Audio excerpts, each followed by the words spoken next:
Mana Projo survive atau bahkan bersinar nantinya menuju 2029 atau justru akan terkena badai politik terkait identitasnya yang lekat dengan presiden sebelumnya Joko Widodo yang warisan politiknya berpotensi diganggu seperti IKN dan juga Wush. Kita ulas bersama dengan pengamat politik Carta Politika Yunarto Wijaya dan juga Wakil Ketua Umum Projo Freddy Damanik melalui sambungan daring. Selamat pagi Bapak-Bapak, Assalamualaikum. Selamat Selamat pagi. pagi, Assalamualaikum. Waalaikumsalam warahmatullahi wabarakatuh. Saya ke Bung Freddy dulu. Bung Freddy, jadi romantisme bersama dengan Joko Widodo dan juga Projo ini sudah selesai dan balik badan ke Prabowo Subianto. Benarkah demikian? Tidak benar. Ya, Gimana? nggak benar lah Mbak. Maaf saya agak parau. Kemarin kecapean mimpin sidang 2 hari. Oke, jadi yang benar? Nggak seperti itu, melihatnya nggak seperti itu. Jangan kita di framing seolah-olah kita sudah tidak dengan Pak Jokowi lagi. Nggak gitu, ngelihatnya nggak gitu. Jadi sejak awal memang eh, kita bersama Pak Jokowi, kemudian bersama Pak Prabowo, itu sejak awal seperti itu. Hanya, ya ini kan Kongres. Ya, kalau dari sisi mekanisme organisasi, ya kita ini harusnya terakhir itu Rakernas 2023, kemudian harusnya Kongres itu di akhir 2024, telat hampir setahun kita ini karena kemarin ada pilkada dan seterusnya dan seterusnya. Nah, jadi yang secara organisasi seluruh kader Projo itu berkumpul baru kali ini, dan resolusi politik itu ya memang momentumnya di Kongres ini dan itulah yang terjadi. Nah, jadi memang kita harus bertransformasi seperti yang sudah dijelaskan ketum kami, Budiari. Transformasi yang dimaksud adalah sebetulnya itu hanya penegasan. Misalnya nama Projo itu di ADRT kami, ya itu yang sudah sejak tahun 2014, ya anggaran dasar itu di Kumham memang namanya hanya Projo. Ya, namanya hanya Projo. Pro Jokowi itu adalah bagian dari sejarah. Sejak zaman relawan itu memang namanya pro relawan pro Jokowi. Kemudian bertransformasi menjadi ormas hanya Projo saja, yang artinya yaitu negeri dan rakyat, orang-orang yang mencintai negeri dan mencintai rakyatnya. Nah, kemudian yang sekarang ini kelihatannya transformasi lagi di Kongres ini, yaitu perubahan logo. Perubahan logo. Kami itu diputuskan oleh seluruh peserta. Nah, Oke. kami belum memutuskan apa itu logonya. Nanti rencananya akan disayembarakan. Tapi tetap namanya Projo gitu. Kalau namanya nggak ada berubah. Namanya tetap Projo, gitu loh. Kalau orang Projo Manado bilang, ya kita Projo itu artinya Prabowo Jo, katanya begitu. Oh, beda lagi ya. Oke, Jadi nggak ada. Kita hari ini dengan Kongres kemarin, kemudian selesai romantisme dengan Pak Jokowi, kemudian menempel dengan Presiden Prabowo, nggak gitu bacanya. Sejak awal, dan memang yang selain memang kita inisiasi dengan Pak Prabowo, mendukung Prabowo Gibran, itu juga kan arahan dan koordinasi dengan Pak Jokowi, gitu loh. Jadi masih sejalan ini, masih konsisten, hanya penegasan di dalam Kongres memang itu momentum organisasi seperti itu.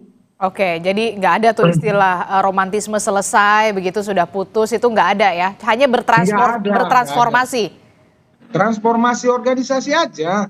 Oh, oke, tapi kalau misalkan udah ganti logo begitu, sudah tidak lagi menggunakan, nantinya tidak akan menggunakan wajah siluet Pak Jokowi lagi, nanti akan ke Solo nggak untuk izin untuk merubah logo atau gimana nih komunikasinya? Jadi kemarin pagi, kebetulan saya tidak mendengar, tapi beberapa teman mendengar, saya lagi mimpin sidang, itu Ketum Budiari bersama teman-teman lain itu komunikasi teleponan dengan Pak Jokowi. Ya, kita menyampaikan Pak, dalam waktu dekat kita akan ke Solo untuk melaporkan hasil hasil kongres Kongres. ini. Ya, Kapan beliau itu? menyampaikan, iya, anytime, kapan saja silakan datang. Jadi kemarin itu Oke. konteksnya kemarin komunikasi itu kembali mempertegas sebetulnya. Beliau menyampaikan benar-benar memang tidak bisa hadir karena tanda kutip atas saran dokter. Oke. Itu sudah pernah terjadi sewaktu ulang tahun TNI PSI. Ah, oke, Oktober oke. kemarin. Oke. Begitu. Saya akan ke Mas Toto. Mas Toto, setelah mendengar Ya, penjelasan dari Bung Freddy yang membantah romantisme ini sudah selesai, tidak ada balik badan dan segala macam, ini hanya transformasi. Nah, kalau dari kacamata Anda, Mas Toto, apa sebenarnya yang terjadi? Benarkah memang sudah selesai eranya Joko Widodo saat ini? iya, yang jelas saya pengen komentar dulu ya. Teman-teman Projo ini menurut saya konsisten untuk inkonsisten. Jadi kalau kita lihat jejak digital statement dari 2014, Budi Ari pernah mengatakan hati-hati dengan Prabowo yang kemudian berbahaya buat demokrasi ketika Pak Prabowo saat itu ingin menarik diri dari Pilpres. 2018 Bung Freddy Damanik yang bisa jawab siapa dari Projo yang pernah mengatakan kalau perlu Prabowo didiskualifikasi karena kasus Ratna Sarumpait hoax. Bung Freddy udah ketawa tuh. Lalu kemudian 2019 kita tahu 23 Oktober itu Projo pernah mengatakan akan membubarkan diri karena kecewa Prabowo diangkat jadi Menhan dengan beberapa alasan yang saya hormati value-nya. 3 hari kemudian dibantah lagi dengan mengatakan Prabowo patriot sejati.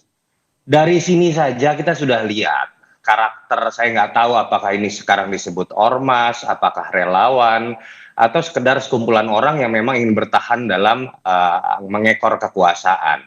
Dan buat saya ini tidak mengherankan dengan sepak terjang seperti ini, bahwa ketika kemudian ormas ini kemudian merasa harus tetap ikut dalam kekuasaan, pilihan paling tepat dan paling pragmatis adalah kemudian melekatkan dirinya lebih dekat lagi dengan Prabowo. Dan pada titik itu kemudian keberadaan siluet Jokowi, keberadaan definisi Projo yang masih diartikan sebagai pro Jokowi, tentu saja itu akan dijadikan penghalang.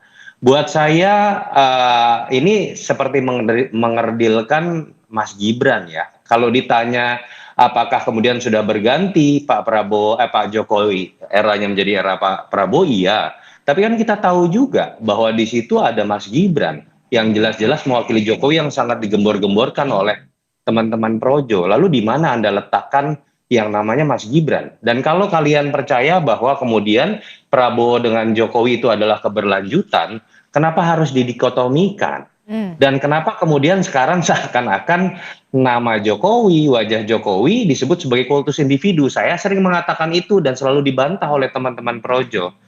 Sudahlah berkaca diri, jangan kemudian merusak nama relawan. Yang jelas ada fakta empiris ketika ada 2 relawan yang ditempatkan menjadi kabinet, dua-duanya berakhir buruk. Yang satu namanya Noel dengan Jokowi mania yang juga sama tuh ceritanya berubah menjadi Prabowo mania. Sekarang lalu ada Budi Ari yang kemudian dipecat, itu fakta empiris.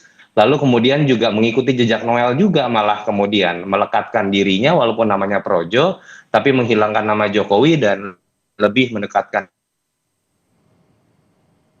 Oke, Mas Toto, sepertinya sinyal Anda sedikit terputus, begitu kami akan memperbaiki lagi. Tapi kemudian tadi kita sudah mendengarkan bagaimana paparan Anda dan juga pemahaman Anda soal ini, begitu ya. Nah, kalau saya ke Bung Freddy, Siapapun, tapi fokus pada yang namanya value-value yang saya jarang sekali mendengar itu dari teman-teman Projo ketika menjelaskan apa yang bisa dilakukan oleh Prabowo ke depan. Oke, maaf sekali Mas Toto, tadi ada sempat terputus suara Anda, bisa diulangi lagi penjelasan Anda di saat setelah dikotomi tadi? Mas Toto? Jelek sinyalnya. Oke, sinyalnya sedikit bermasalah. Saya ke Bung Freddy. Bung Freddy, bagaimana Anda bisa menjawab ini? Projo konsisten yang inkonsisten begitu ya. Sekelompok orang yang hanya bertahan untuk mengekor kekuasaan. Benarkah demikian?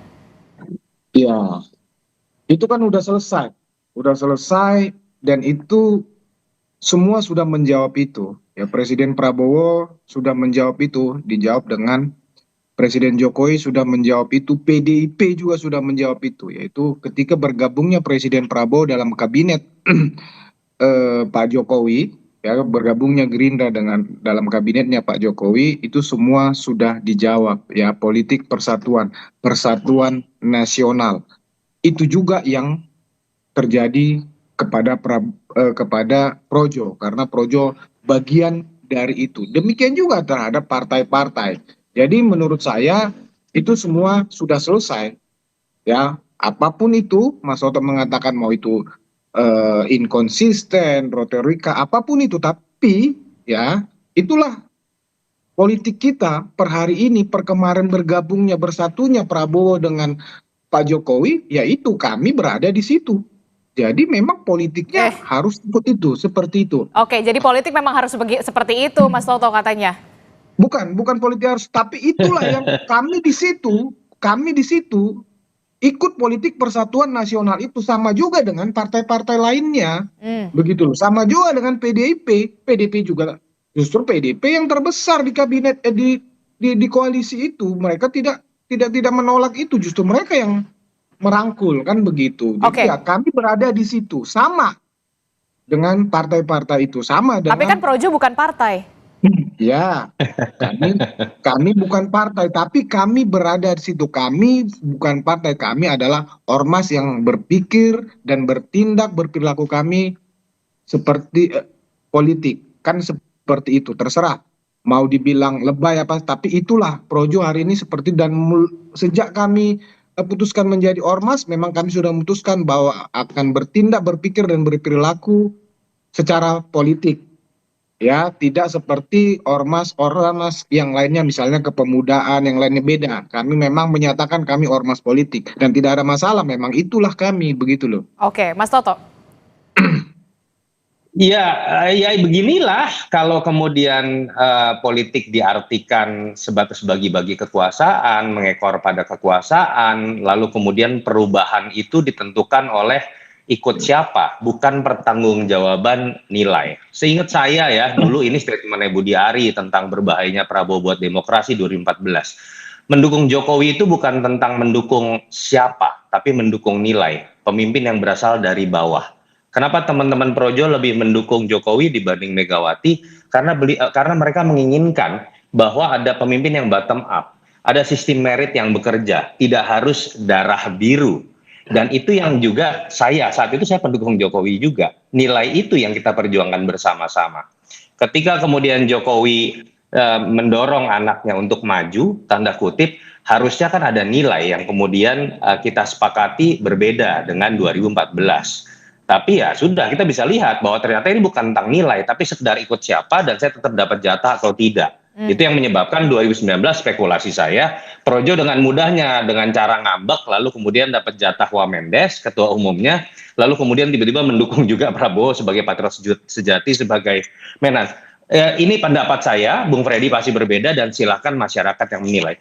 Tapi poin saya sebenarnya kalau kita bicara kita mau terima pun langkah pragmatis dari Projo, saya coba ingin melihat statement dari Budi Ari sendiri yang mengatakan bahwa untuk mendukung pemerintahan Prabowo, program-programnya kita ingin perkuat dengan masuk di partai yang dipimpin oleh Prabowo supaya lebih tinggi dari 13%. Pertanyaan saya, Prabowo itu udah kuat, koalisinya itu 85%. Mau diperkuat apa lagi? Dan kedua, seakan-akan Anda menganaktirikan partai-partai koalisi lain, termasuk PSI loh, yang seharusnya lebih diperkuat. Karena kalau Gerindra itu sudah kuat, di survei-survei sekarang bahkan udah nomor 1. Jadi jangan bicara ingin memperkuat Gerindra. Yang harus diperkuat, apalagi Anda punya latar belakang lahir dari Jokowi, itu adalah PSI. Ini kalau menggunakan logikanya Budi Ari. Artinya kalau saya lihat di sini, jangan diputar balikan seakan-akan Gerindra yang butuh Projo. Projo atau Budi Ari yang butuh kemudian kekuatan politik bernama Gerindra, butuh partai besar untuk gelendotan, dan itu sah-sah saja, tidak ada yang salah. Tapi dalam konteks pendidikan politik, paling tidak argumentasi itu diberikan dengan hal-hal yang masuk akal dan jangan kemudian diputar balikan lalu kemudian membuat orang malah menjadi bingung.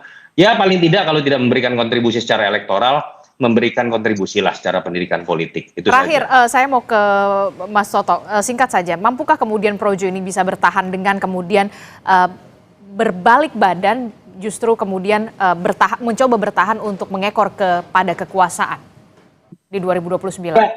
Pada akhirnya sejarah yang memperlihatkan baik ormas ataupun partai itu bertahan karena terpaan sejarah, prinsip yang dipegang, values yang tetap dipertahankan, atau memang memiliki sosok yang sangat kuat karena sangat karismatik, dihormati untuk kemudian bisa menjadi magnet elektoral. Itu di level partai. Ormas pun kira-kira seperti itu ketika berbicara ormas politik. Pertanyaannya apakah Projo memiliki syarat? Buat saya Projo adalah ormas yang paling inkonsisten, yang tadi saya sudah jelaskan dengan berbagai macam alasan, sehingga prinsip apa dan value apa yang bisa kemudian jadi faktor pengikat. Yang kedua, ya apakah Budi Ari bisa menjadi magnet elektoral, yang menjadi menteri saja dipecat, lalu kemudian sekarang orang bingung menerjemahkan apakah dia orang Prabowo ataupun orang Jokowi. Mohon maaf, saya tidak melihat prasyarat itu ada. Oke, terakhir Bung Freddy, apa jawaban Anda soal penjelasan tadi Gerindra koalisinya tidak pemerintahnya itu tidak perlu lagi didukung, yang perlu didukung kalau memang Projo itu ya harusnya mendukungnya PSI begitu, yang butuh dukungan, butuh support, bukan kemudian malah mendukung koalisi pemerintahan yang sekarang ini sudah kuat. Ya, memang kita salut melihat dengan Mas Toto ini, ya beliau ini konsisten sejak awal, memang narasinya seperti itu. Ya, narasinya selalu adu domba kan begitu, adu domba Prabowo Jokowi, sekarang adu domba Projo kemana-mana. Ya, tidak seperti itulah. Kita Ditanya apa, jawabnya apa. mendukung itu dalam banyak hal kita dengan narasi juga bisa mendukung ya.